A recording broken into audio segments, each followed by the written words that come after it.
हाँ बेटा, इस वीडियो में हम चैप्टर नंबर 4 को लास्ट वाले वीडियो में स्टार्ट कर चुके थे। आगे चलते हैं। यहाँ है पैरावैद्युत पदार्थों का वर्गीकरण। जो वहाँ हमने चालक, कुचालक और पैरावैद्युत पदार्थ पढ़े थे, उन्हीं में है पैरावैद्युत पदार्थों का वर्गीकरण कि पैरावैद्युत पदार्थों को कितने भागों में बांटा जाता है। वर्गीकरण से पहले, पैरावैद्युत पदार्थों के वर्गीकरण से पहले मैं एक पॉइंट पर रहूंगा और वह पॉइंट होगा मेरा बेटा, पैरावैद्युत पदार्थों के वर्गीकरण से पहले की बात कर रहा हूं, आवेश केंद्र। कौन सा पॉइंट है बेटा? आवेश केंद्र। आवेश केंद्र क्या है? नाम से ही पता चल रहा है। आवेश का मतलब आवेश होता है, केंद्र का मतलब केंद्र होता है।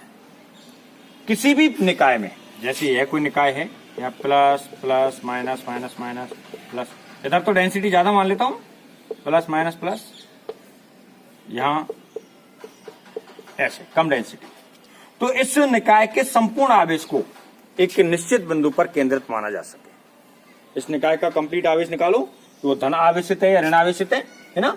उसको जहां पर केंद्रित माना जा सके, पता चला यहां पे ए बिंदु पर हो सकता है, बी बिंदु पर हो सकता है। जिस स्थान पर आवेश को केंद्रित माना जा सके, जिस स्थान पर आवेश को क्या माना जा सके? केंद्रित माना जा सके, क्या कहलाएगा वो? आवेश केंद्र। क्या कहलाएगा बेटा? आवेश केंद्र। तो आवेश केंद्र क्या हो गया? किसी निकाय लिख दो, निकाय नहीं लिखना चाहते आप पदार्थ लिख दो, ठीक है?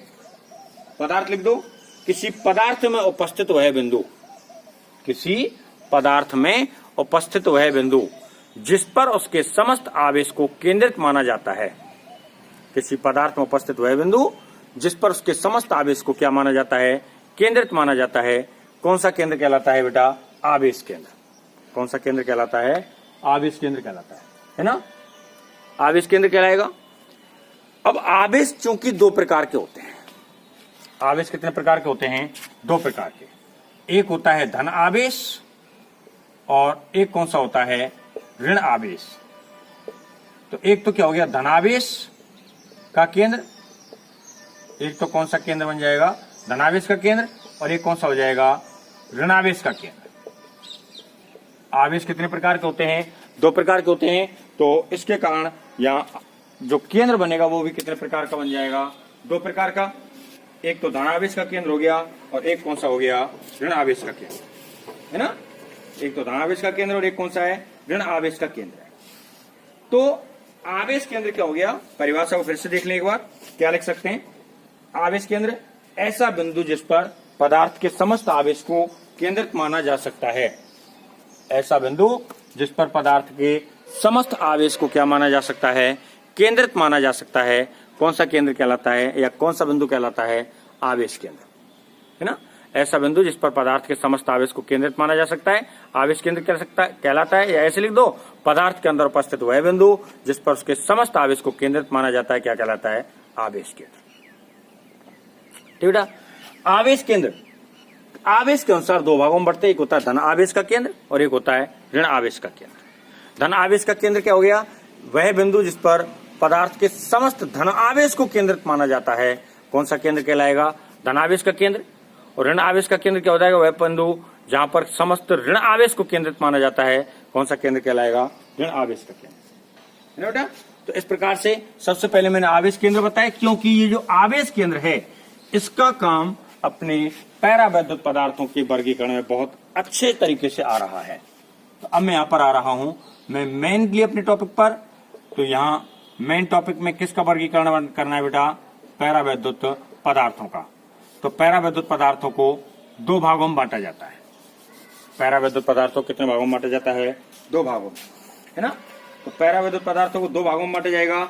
एक तो होगा अपने पास ध्रुवीय पैरावैद्युत। कौन सा होगा? ध्रुवीय पैरावैद्युत पदार्थ। और एक होगा अध्रुवीय पैरावैद्युत। एक होगा ध्रुवीय पैरावैद्युत और एक होगा अध्रुवीय पैरावैद्युत पदार्थ। ठीक बेटा? ध्रुवीय पैरावैद्युत पदार्थ और अध्रुवीय पैरावैद्युत पदार्थ। ध्यान ध्यान से सुने पहले इस बात को। नाम में जिसमें ए लग रहा है वहां तो आवेश केंद्र संपाती होंगे। जहां ए लग रहा है, ए ध्रुवीय, तो यहां पर तो आवेश केंद्र एक दूसरे के संपाती होंगे, है ना। और जहां नहीं लग रहा है वहां पर आवेश केंद्र एक दूसरे के संपाती नहीं होंगे। संपाती का मतलब क्या हो गया, एक दूसरे के समान। ठीक है, तो सबसे पहले बता रहा हूं मैं ध्रुवीय पैरावैद्युत पदार्थ। पैरावैद्युत पदार्थ को इससे पहले वाले वीडियो में बता चुके हैं, थोड़ा सा और रिपीट कर देता हूं आपको। वे पदार्थ जो विद्युत धारा के प्रवाह को प्रदर्शित नहीं करते, वे पदार्थ जो विद्युत धारा के प्रवाह को प्रदर्शित नहीं करते, लेकिन विद्युत क्षेत्र में रखे जाने पर विद्युत क्षेत्र के प्रभाव को प्रदर्शित करते हैं। विद्युत क्षेत्र में रखे जाने पर विद्युत क्षेत्र के प्रभाव को प्रदर्शित करते कौन से पदार्थ कहलाते हैं, पैरावैद्युत पदार्थ। आवेश केंद्र के आधार पर पैरावैद्युत पदार्थों को कितने भागों में, 2 भागों में बांटा जाता है। आवेश केंद्र के आधार पर पैरावैद्युत पदार्थों को कितने भागों में, 2 भागों में बांटा जाता है। ठीक बेटा, वो यहां पर हैं। ठीक है, 2 भागों में बट गए। एक हो गया ध्रुवीय पैरावैद्युत और एक हो गया कौन सा, अध्रुवीय पैरावैद्युत। ध्रुवीय पैरावैद्युत जिनमें आवेश केंद्र एक दूसरे के संपाती, ए यहां पे लग रहा है ना, तो यहां पर तो होंगे, यहां पे ए नहीं लग रहा है तो यहां पे संपाती नहीं होंगे, एक दूसरे के संपाती नहीं होते हैं, एक दूसरे के संपाती नहीं होते हैं। कौन से पदार्थ कहलाएंगे, ध्रुवीय पैरावैद्युत पदार्थ। और ये कौन से हो गए अपने पास, जिनमें आवेश केंद्र, जिनमें आवेश केंद्र एक दूसरे के संपाती, इसमें नहीं हो रहे तो इसमें क्या होगा, होंगे, एक दूसरे की संपाती। पहले वाले में नहीं हो रहे तो भैया दूसरे वाले में तो होते हैं, है ना। तो ध्रुवीय पैरावैद्युत पदार्थ लिखें तो ध्रुवीय पैरावैद्युत पदार्थ क्या हो गया, वे पदार्थ जिनमें आवेश केंद्र एक दूसरे के संपाती नहीं होते हैं, कौन से पदार्थ कहलाते हैं, ध्रुवीय पैरावैद्युत पदार्थ। कौन से पदार्थ कहलाते हैं, वो ध्रुवीय पैरावैद्युत पदार्थ है ना, जिनमें आवेश केंद्र एक दूसरे के संपाती नहीं होते, वो होंगे पदार्थ। और दूसरा कौन सा लिया, अध्रुवीय पैरावैद्युत पदार्थ। अध्रुवीय पैरावैद्युत पदार्थ कौन से हो गए, जिनमें आवेश केंद्र एक दूसरे के संपाती, ए लग रहा है ना, होते हैं। उल्टा सिस्टम है यहाँ पे, कैसा सिस्टम है, उल्टा। अध्रुवीय में तो होते हैं और ध्रुवीय में नहीं होते हैं। जैसे यहां पे एग्जांपल लें, चित्र के द्वारा भी देखेंगे, इसमें लिख सकते हैं H2O HCl आदि, H2O HCl आदि है। इसमें एग्जांपल लेना चाहें तो इसमें एग्जांपल आ जाएंगे H2CO2 आदि, क्या क्या हो जाएंगे, H2CO2 आदि। ठीक है, अब मैं पहले H2O की बात कर रहा हूं, अब मैं क्या कह रहा हूं, आवेश केंद्र संपाती नहीं होते हैं, H2O की बात कर रहा हूं है? तो यहां पे एक ऑक्सीजन और हाइड्रोजन कितने हैं, 2।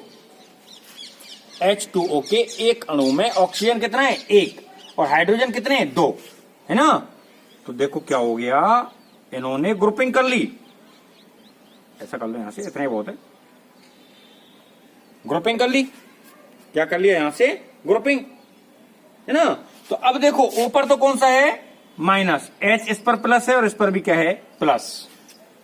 तो एक द्विध्रुव आघूर्ण तो इधर उत्पन्न हो जाएगा, ऐसे इसको ज्यादा बड़ा मत होना बने,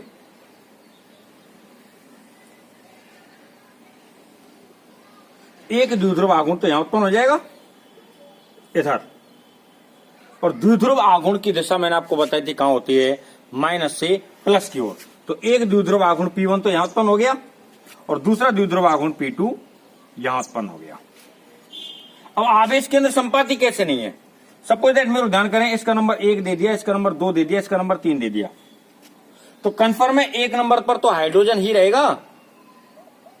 आप संपाती का मतलब कह रहा हूं समान, संपाती का मतलब क्या कहूंगा, समान। किनको आपस में बदल दिया जाए ना तो भी पता नहीं चले, संपाती का मतलब क्या कहना चाहूंगा मैं, समान। और समान का मीनिंग क्या करूंगा, इनको एक दूसरे के साथ बदल दिया जाए तो पता ही नहीं चले कि हमने इनको बदल दिया है, बदल दिया जाए पता नहीं चले बदल दिया है। तो ऐसे पदार्थ कौन से पदार्थ कहलाएंगे, ध्रुवीय, या जिनमें आवेश केंद्र, जिनमें पता नहीं चलता है वो तो क्या हो गए, संपाती हो गए। जिन्हें पता चल जाता है वो कौन से हो गए, असंपाती हो गए या संपाती नहीं हुए।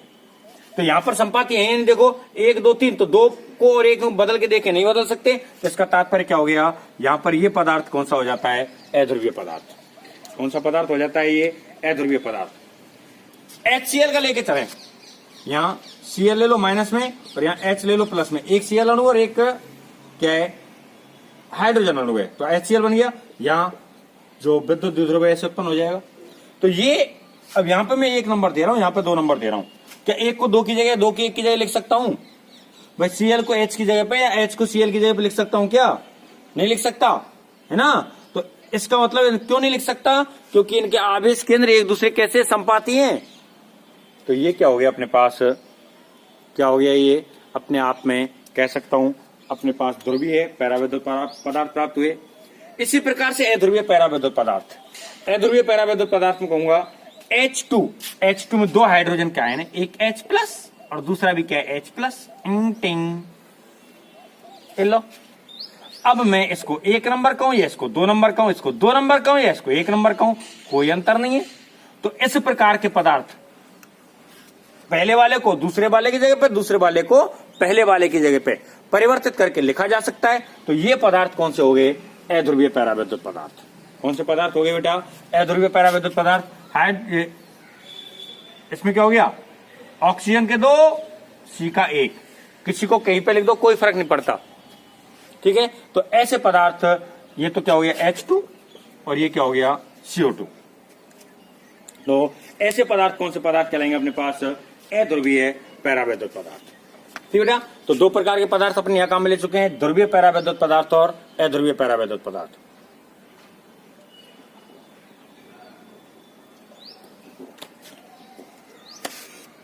तो पैराविद्युत पदार्थों का वर्गीकरण किया, वर्गीकरण किसके आधार पर हुआ, ये अपन ने देख लिया है ना।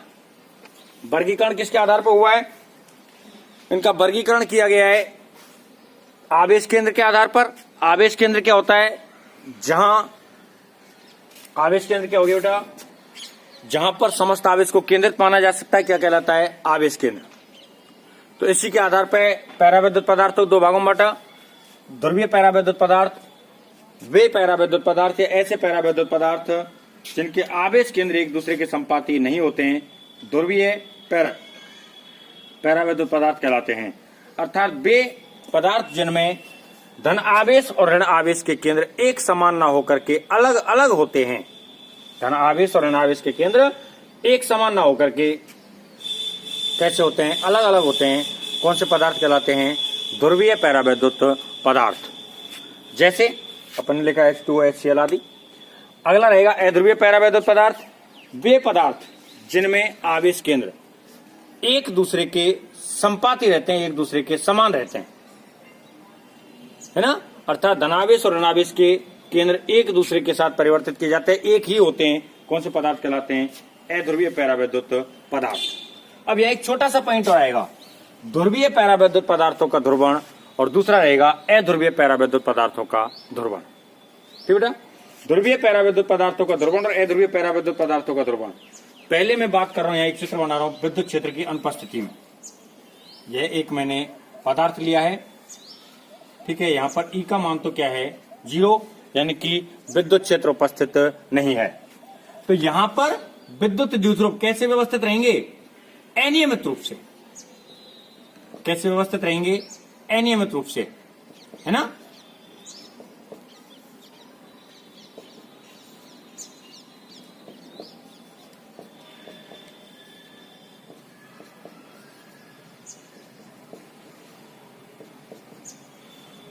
तो ये अनियमित रूप से व्यवस्थित हो गए, और जब ये अनियमित रूप से व्यवस्थित हैं तो इनका परिणामी चुंबक परिणामी द्विध्रुव आघूर्ण क्या आ जाएगा, 0।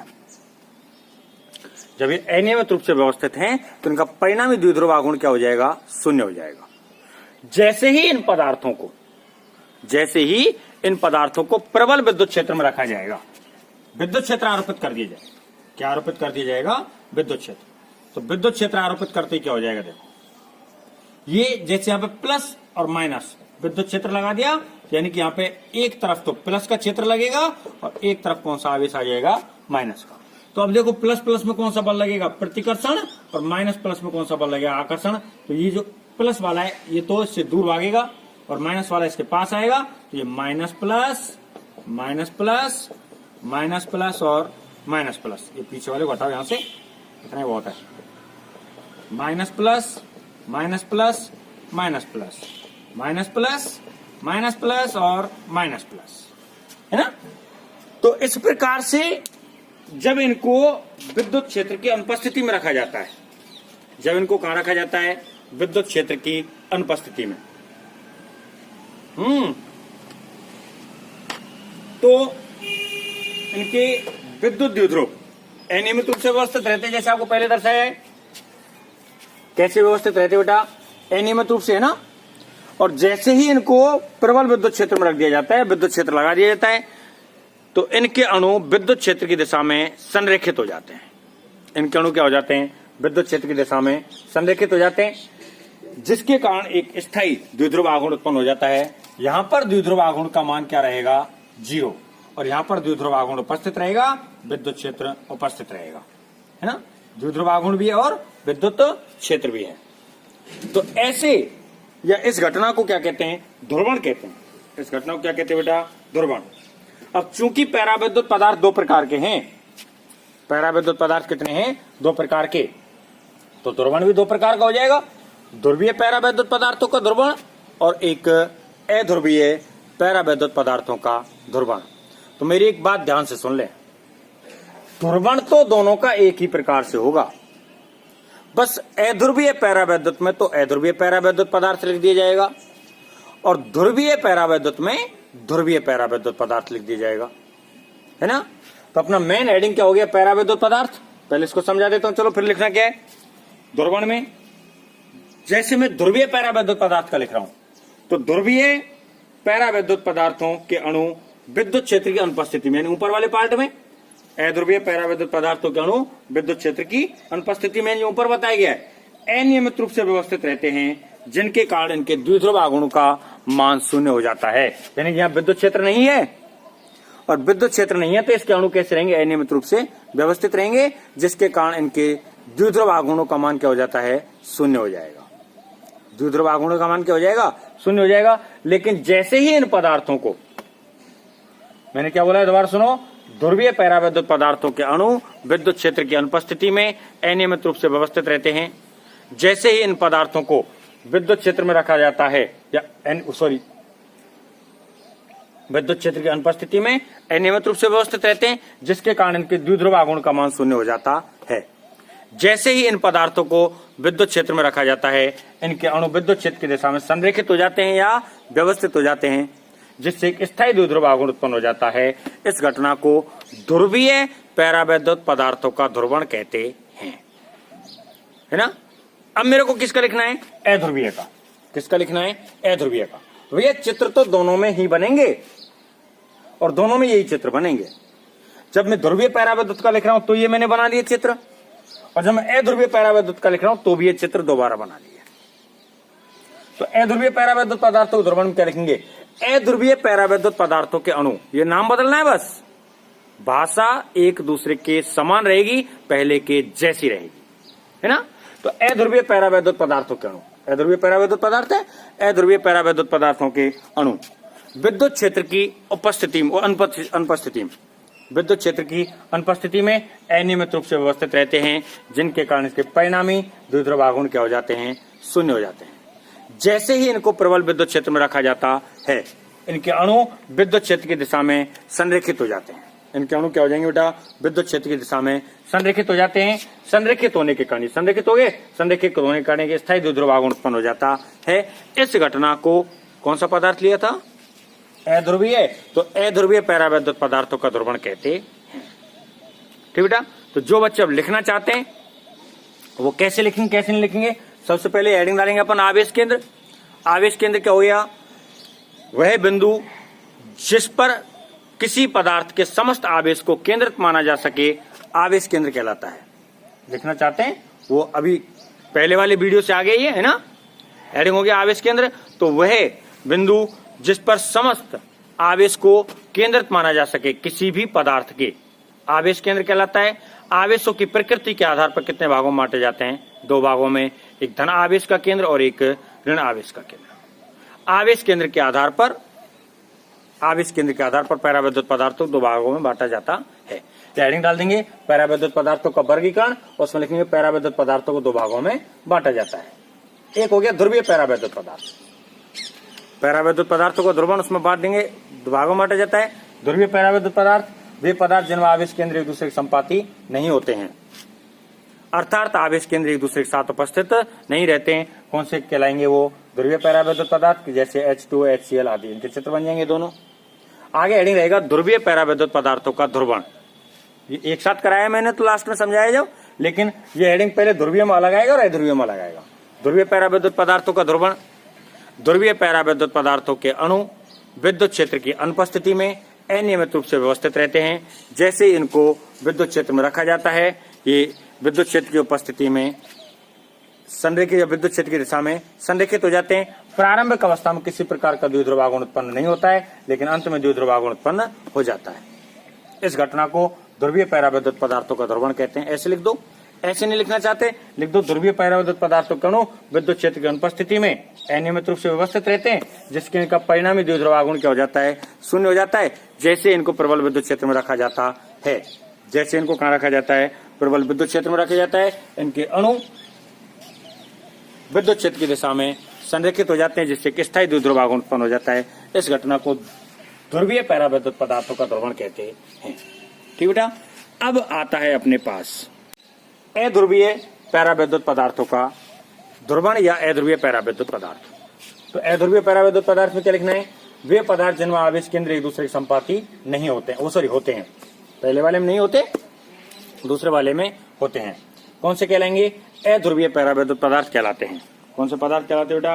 अध्रुवीय परावैद्युत पदार्थ कहलाते हैं, अर्थात जिनके आवेश केंद्र एक दूसरे के साथ उपस्थित रहते हैं, एक ही स्थान पर उपस्थित रहते हैं। कौन से पदार्थ कहलाएंगे? अध्रुवीय परावैद्युत पदार्थ।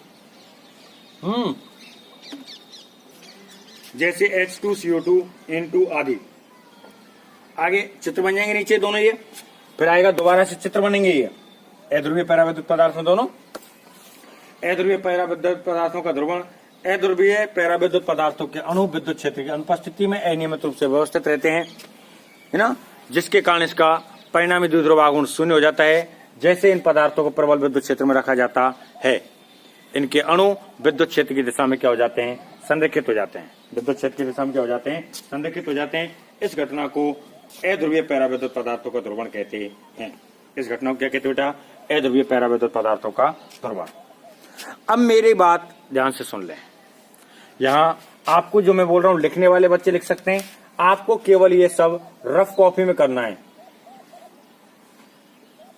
आपको ये सब कौन सी कॉपी में करना है? रफ कॉपी में, या फिर आप ऑनलाइन के लिए कोई भी एक अपनी अलग कॉपी बना के चल रहे हो। ऑनलाइन के लिए क्या कर रहे हो? कोई भी एक अलग कॉपी बना रहे हो, तो उस ऑनलाइन वाली कॉपी में लिखना है।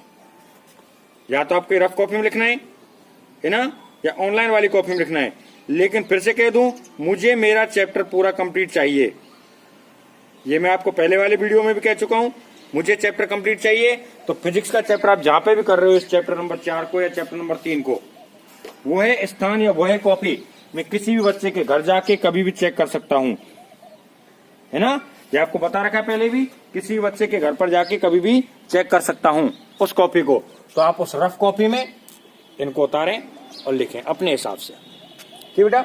और कोई भी आपको समस्या रहे तो मैं आपको मेरा नंबर सबको पहले दे रखा है 9460369924।